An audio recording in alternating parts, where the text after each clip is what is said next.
I think it has to. I think it's not since I was like a small child. We're probably talking 25 years here at this point in time.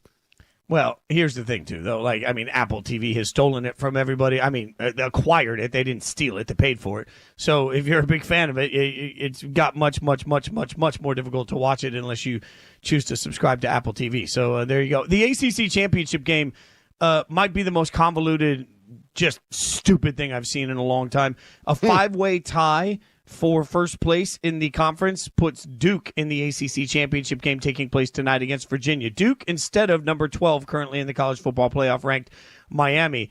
This is all the more reason that I just want to get rid of conference championship games. Or if they don't want to get rid of conference championship games, how's this for a suggestion, Buck? You ready for this? The conference champion or the conference commissioner of every conference can pick the two teams that go into the conference championship game. Oh. And that way, the ACC can turn around and say, you know what? Here are the two teams we need in order to try and get ourselves and turn it into a glorified play-in game to make sure you get your best teams in the college football playoff. It'll never happen, but something's broken if you get 7-5 Duke playing Virginia for the ACC conference championship game when you have the 12th ranked team in the country sitting at home. Did you see this? Somebody sent it to me the other day because I hadn't seen it organically. John Gruden tries sitting down for 6.5 minutes in front of a camera and like diagnosing all the things that are wrong with college football and conferences and the college football playoff and the selection committee. It's actually very, I mean, not that Gruden's not capable of this, but it's very well thought out. It's very compelling. And in a scenario where people, I think you and I have talked about this before, people are just bitching about all the different things that are wrong with the scenarios rather than trying to articulate a plan that actually makes sense, a plan that's viable moving forward. I thought that Gruden, I'm sure somebody smarter than I could poke more holes in it, but I thought Gruden did a pretty good job with that because this is the problem, right? And the ACC seems to face it more than any other conference, at least that I can think of, where it's just kind of something that comes along with modern college football when you have conference realignment. And the conferences are just jam-packed full of programs at this point in time because of the money grab that everybody's trying to piece and part or tear a piece off of, where Rutgers is in the Big Ten and Maryland is in the Big Ten and all these kind of nonsense things that don't make any actual sense geographically. You're going to get limited crossover between these teams, which is going to give you all these crazy kind of tiebreaker scenarios, which has come to pass this year, why Duke is in the ACC championship game. I don't think, and I've tried to read up on this as best as humanly possible so I could understand a bit more, and David Hale did a good job on ESPN kind of diagnosing the ACC system and why it's not.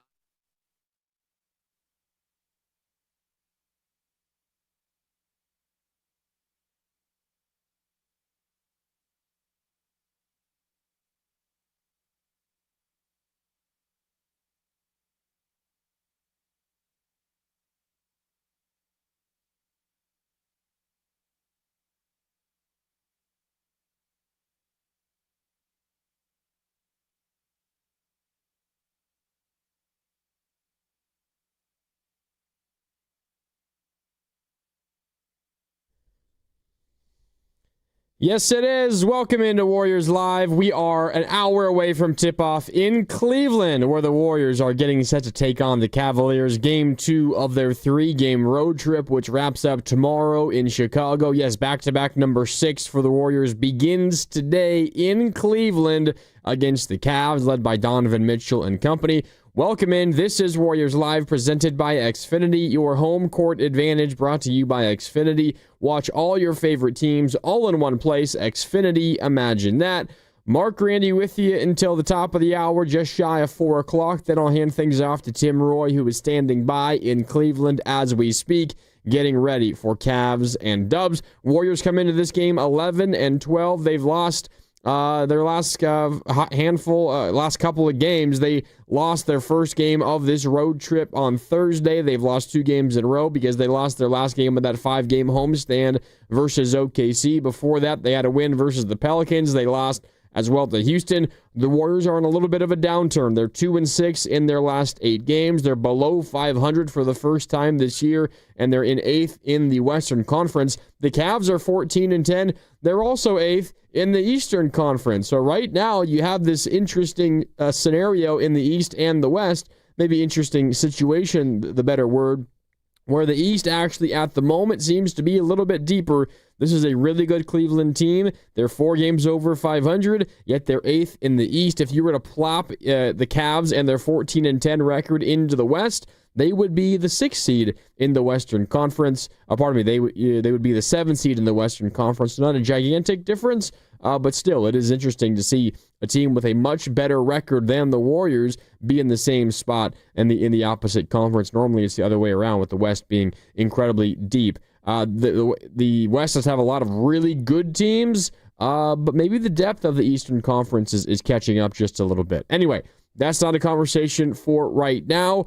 As we get ready for Warriors and Cavs, there's a lot going into this game, including some of the drama around the Warriors and what happened on Thursday in Philadelphia. We're going to get to all of it, but to really set the stage for tonight's game, you need to know about the injury report. So that's where we're going to begin. Our injury report, as always, is brought to you by Boxer & Gerson, Northern California's premier workers' compensation law firm, helping injured workers get their lives back for over 40 years. For more information, visit boxerlaw.com. All right, are you ready?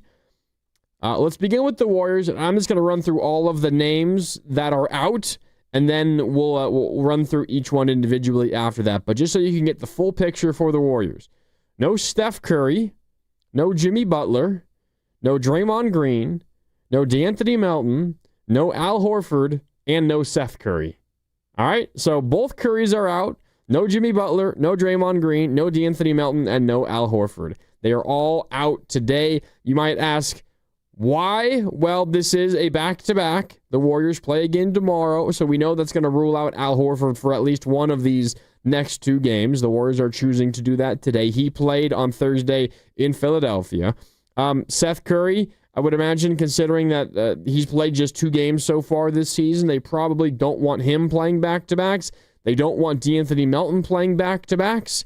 Now, Melton is listed with left knee injury management. That, to me, suggests that this is not a thing that would keep him out of a game if they did not have a back-to-back.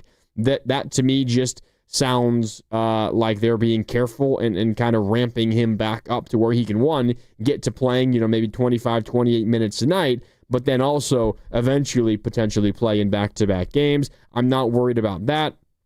Seth Curry is listed with right toe soreness. That feels like not an entirely made-up thing, but something where the Warriors are just like searching for something to keep him out in this game so they don't have to play him in back-to-backs. That's my read there. Al Horford is listed as out with the right sciatic nerve irritation. That's the same issue, and it was listed the same exact way. That cost him 4 games before he returned on Thursday in Philadelphia. This, to me, also reads as he's not playing in back-to-backs. Let's sit him in this game when we're also sitting everybody else. That also kind of works in lockstep with the absences of Jimmy Butler and Draymond Green. Jimmy also did not play on Thursday in Philadelphia, dealing with a left knee issue. Now, what's interesting today is on the official NBA injury report, he is listed as out with left knee injury management. So much like DeAnthony Melton injury management, Jimmy Butler injury management, that to me reads as not a rest day for Jimmy, but this isn't something that is really serious at all, and I would not be shocked if he's playing tomorrow in Chicago to close out this homestand or this road trip for the Warriors. Meanwhile, Steph Curry is out with a left quad contusion still. No surprise there. We know he's going to miss the entire road trip, which means tonight. It also means tomorrow in Chicago. However, after that, the Warriors do not play again until Friday. 6 days from now is the Warriors' next game after tomorrow. So they return home after the game in Chicago Sunday. They have Monday off, Tuesday off, Wednesday off, Thursday off, 4 full days before their next game. And Steve Kerr did hint speaking pregame, that there is a decent chance that Steph Curry is ready to go on that Friday. So he only misses the rest of this road trip and potentially could return Friday at home versus Minnesota. Time will tell on that one. But a little bit of good news, the Warriors do have a lot of time off here. This is the open part of the schedule because of the NBA Cup.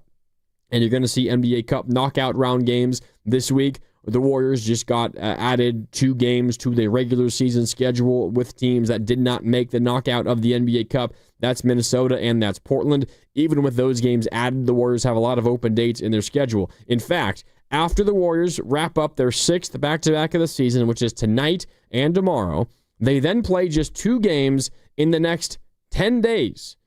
2 games in the next 10 days. They're off again Monday, Tuesday, Wednesday, Thursday. They play Friday. They're off Saturday, they play Sunday, and then they're off Monday, Tuesday, Wednesday. They play again on Thursday. So from December 8th through December 17th, that's 10 days, only 2 basketball games for the Warriors. So this is an opportunity for the Warriors to get Stephen Curry back, to get Jimmy Butler back, to get Draymond Green back, to continue to work De'Anthony Melton back in. There will be practice opportunity during that stretch. To get some rest for the old Al Horford and to work Seth Curry back. So the injury report today is really ugly, and there's so many big names on it. I do think it should open up here over the next week and a half for the Warriors because there's not a lot of basketball to be played for Golden State once they get through this back-to-back over the 10 days beyond that. So we shall see how it all plays out. The one I didn't touch on further was Draymond Green. He is dealing with a right midfoot sprain. It's been bothering him for a bit. He started the game in Philadelphia, but he tweaked it. A 76er kind of landed on that foot of his, and it looked like maybe an ankle roll. They're calling it a right midfoot sprain. It's costing him this game as well. It's his 4th missed game of the year. The Warriors are 1-2 without him. Warriors are 0-3 without Jimmy in his 3 missed games. The Warriors are 2-5 without Steph in his 7 missed games. We'll see what tonight has in store. So that's the Warriors injury report, which again is very long. No Steph Curry, no Seth Curry, no Jimmy Butler, no Draymond Green, no De'Anthony Melton, and no Al Horford. Okay, that's the injury report for the Warriors. Meanwhile, for the Cavaliers, they also have a number of key players out. Jarrett Allen, they often run the Twin Towers look. Jarrett Allen, and then also Evan Mobley, last year's Defensive Player of the Year. But Jarrett Allen is out dealing with a finger issue. He's missed the last 4 and missed 7 of the last 8 games for the Cavs. Lonzo Ball, yes, he's a Cavalier. He is out with left knee injury management. Of course, if you follow Lonzo's career, you know that his knees have just kind of given up on him for almost the entirety of his NBA career. He's missed 7 games this season. But it's been injury management. I talked about that as the listing of the injury for Jimmy Butler and for De'Anthony Melton as well. This is not a new injury, a new issue that is cropping up for any of those guys, Lonzo Ball included. That's an injury and an issue that has cost Lonzo Ball multiple seasons of his career. We're going to be smart. We're not going to play him in back-to-backs. We're going to schedule days off for him. That's what today is for Lonzo Ball. His 7th missed game of the season. I believe only once has he missed consecutive games this year. Otherwise, it's kind of been sporadically placed, which is smart by Cleveland. Remember, he played in just 35 games back in 2021-2022. That was 4 years ago. He did not play each of the next 2 seasons and played 35 games last year. So before this season, he had played just 70 games over 4 seasons of basketball. So smart for Cleveland to be cautious with Lonzo Ball and his knee issues. He's out tonight. Larry Nance Jr., he's missed the last 4 games with a right calf strain. He is still out. The Cavs say he's expected to miss another 2 or 3 weeks. We shall see. Max Strus, shooter, 3-point shooter for Cleveland. He has not played yet this season. He had a Jones fracture surgery on his left foot.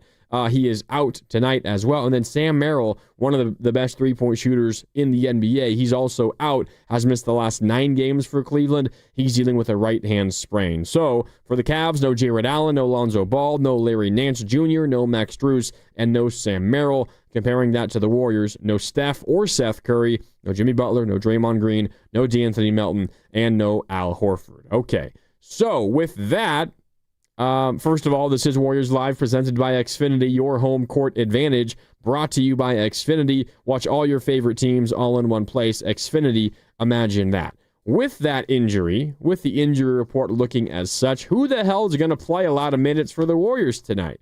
Well, this is an opportunity for everybody else on this Warrior roster.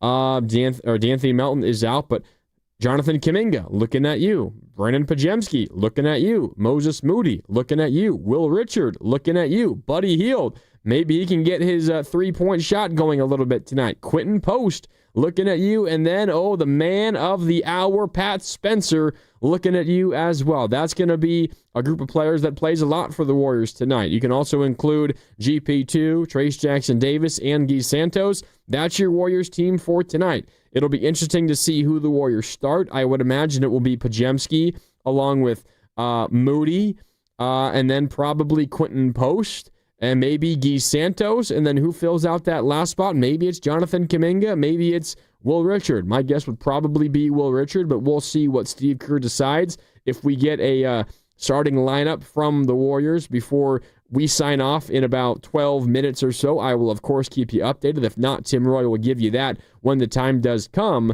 But it's going to be interesting to see how some of these other Warriors respond, because remember what happened last time out.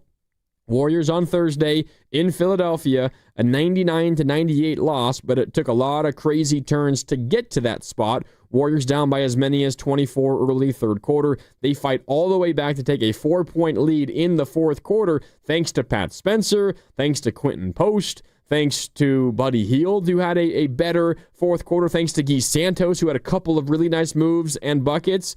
Notably absent was Jonathan Kuminga and Brandon Podziemski, who both did not play a single second in the fourth quarter, and then also Moses Moody, who didn't really get in much in that fourth quarter as well for the Warriors. Moses Moody in the fourth quarter played less than 3 minutes, and Kuminga and Podziemski didn't play at all in the fourth quarter. Despite that, the Warriors played their best quarter in quite a while, quite frankly. And here's what Steve Kerr had to say about what he's seen from Podziemski, Moody, and Kuminga of late. This was post-game on Thursday. Here's Steve Kerr on that group of three. Again, Podziemski, Moody, and Kuminga, who he really went away from on Thursday night and who he's going to need to rely on tonight. Here's Kerr on that group of three. Every game's different. So tonight was about the other group. Next game could be about those three. So you just roll from game to game and do what you can to try to win the game. And that's why we have 15, 17 players, but if you include our two ways, like we got a lot of guys who can play, and I think we played 14 people tonight. So, we believe in our depth, and we know that a lot of guys can help us win. Okay, so there's Steve Kerr. He didn't really answer the question about what's going on with those guys. I think, though, we got the answer in a roundabout way, though, on a different question that he was asked. Because if you remember going back to the OKC game, when the Warriors wrapped up their homestand, it was a very similar story to what happened on Thursday in Philadelphia. They get down big. They're already down Steph. They're down Jimmy. He leaves in the first half of that game. How are you going to fight your way back? Well, it was Pat Spencer who led the way. Podziemski honestly had a very good game in that one as well against OKC. But then what happened was Steve Kerr, with about 4 minutes left in the fourth quarter, and the Warriors down 4, he subbed out Pat Spencer, despite the fact that Pat was kind of the leading force for the Warriors offensively in that fourth quarter, and brought Podziemski back in, and it became a whole big story because Podziemski followed up that substitution by missing a three-pointer and then turning the ball over, and that was a big reason why the game kind of got away from the Warriors down the stretch. Steve Kerr responded on Thursday by benching Kuminga and Podziemski for the entire fourth quarter and allowing Pat Spencer to play every second of that fourth quarter. So post-game on Thursday, when Steve Kerr was asked, why did you stay with Pat Spencer this time after you did not versus Oklahoma City? Here's what Steve Kerr had to say about that. Tonight was a no-brainer. The other night was a tricky decision, but tonight was obvious. Pat was just incredible out there and controlled the game, and he's just about the right stuff. It's organizationally, you just want to stand for something. You want to have an identity, and it's got to be about competitive spirit and just playing together and competing, and that's what was so beautiful about what that group did down the stretch. That's a pretty powerful answer by Steve Kerr. Again, that goes beyond just complimenting Pat Spencer. That also goes to what the other guys that did not play have been lacking. And if you just take Steve Kerr at his word, he's talking about organizationally, you just want to stand for something, and what you want to stand for is essentially having an identity, and that identity being a competitor in competitive spirit. And Pat Spencer is showing that. But maybe read between the lines there. Steve Kerr is saying some of the others on our roster right now might not be showing that. So how do those others respond tonight, namely Brandon Podziemski and Jonathan Kuminga? And you could maybe even include Moses Moody in there. Moody had a fine game on Thursday versus the 76ers, but I think largely since he had that explosion in New Orleans where he made 8 threes, 7 in the first quarter, he has really struggled overall since then. We'll see how that group responds. One thing that is interesting is the Pat Spencer, Brandon Podziemski dynamic, specifically when Steph Curry is out, because I've talked about it a lot, and if you listen to Warriors Wrap Up, I'll be back for Warriors Wrap Up coming up once this game ends, likely sometime around 7:30 or so. What is interesting, and what I have been talking about, is you can see Pat Spencer's value when Steph Curry is out. When Steph Curry is out, the Warriors need somebody who can just create an advantage themselves. Steph does it just in his presence. The ball does not have to be in his hand because his gravity is so strong. Pat Spencer doesn't do it that way. Pat Spencer does it by his quickness, his ball handling, his ability to drive, get towards the rim, draw defense, kick, and then you got the ball swinging around until you get an open shot, or maybe Pat just scores himself. Or you find a cutter, and Kuminga from the dunker spot cuts as Pat Spencer drives. They throw the lob. It's an easy 2 points, right? Pat Spencer has an ability to create that advantage.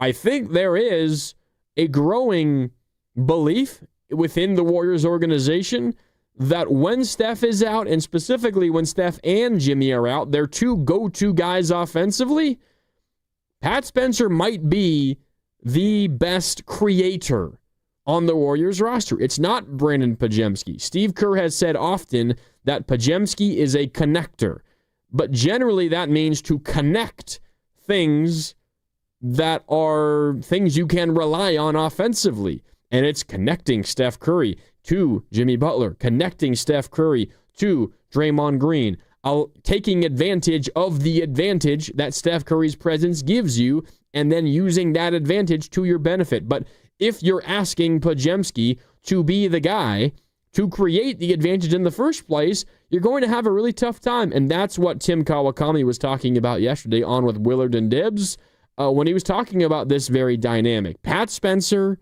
what he's done for the Warriors, is he taking minutes from Brandon Podziemski, and how the relationship changes when it's Pat Spencer in with Steph and Jimmy out. Here's Tim Kawakami of the San Francisco Standard on this very station, 95.7 The Game, with Willard and Dibbs just yesterday. I think he's a good player. Pat Spencer's won me over, and I think the Warriors are going to try to figure out a way to get him on the full roster this season, and maybe try to get him, into some kind of 2-year deal so he's on the roster next year. We'll see. This is a new thing for them. They obviously had not planned for this, but hey, you got to react to a guy playing well, specifically when Steph is missing the game, and he's going to miss more than another couple games, probably, right? He's probably going to miss another 4, 5, 6, 7 games this season. Maybe just out of common sense, maybe a little injury here or two, and then I think here's what we found out, and I don't want to make an incredible hot take judgment here, but in the games that Steph misses, Pat Spencer is better for them than Brandon Podziemski. I think he just does things that you need when Steph and Jimmy are out, and I agree with Tim Kawakami there. If you missed that conversation, it's available on the free Odyssey app. Just search Willard and Dibbs, and you'll be able to find it. I agree. When you are lacking offensive creators, the guy that becomes more valuable is the bench guy who hardly plays, at least up to this point, hasn't played all that often, but is capable of creating. The Warriors need somebody to create, not necessarily for themselves, just create an advantage that then the rest of the team on the court can take advantage of. There's not a lot of others out there even capable of creating that advantage in the first place. Let's get to our Take It to the Bank prediction. Before that, though, I want to remind you that you're listening to Warriors Live, presented by Xfinity, your home court advantage, brought to you by Xfinity. Watch all your favorite teams all in one place. Xfinity, imagine that. Okay, our Take It to the Bank prediction, as always, brought to you by Fremont Bank, here for you, here for good. With all these injuries, I'm looking at Podziemski tonight. No Curry, both of them. No Steph or Seth. No Jimmy Butler. No Draymond Green. No DeAnthony Melton. Also, no Al Horford. But specifically, without those first guys I listed, you have no ball handlers left. So as a result, the ball is going to be in Podziemski's hands a lot. Your two ball handlers tonight are essentially Podziemski and Pat Spencer. With that in mind, I'm going over 3.5 assists for Podziemski today. The Warriors, as I was just talking about, are going to need someone to create in this game. And while maybe that's not the strength of Podziemski, the ball was going to be in his hands just so often.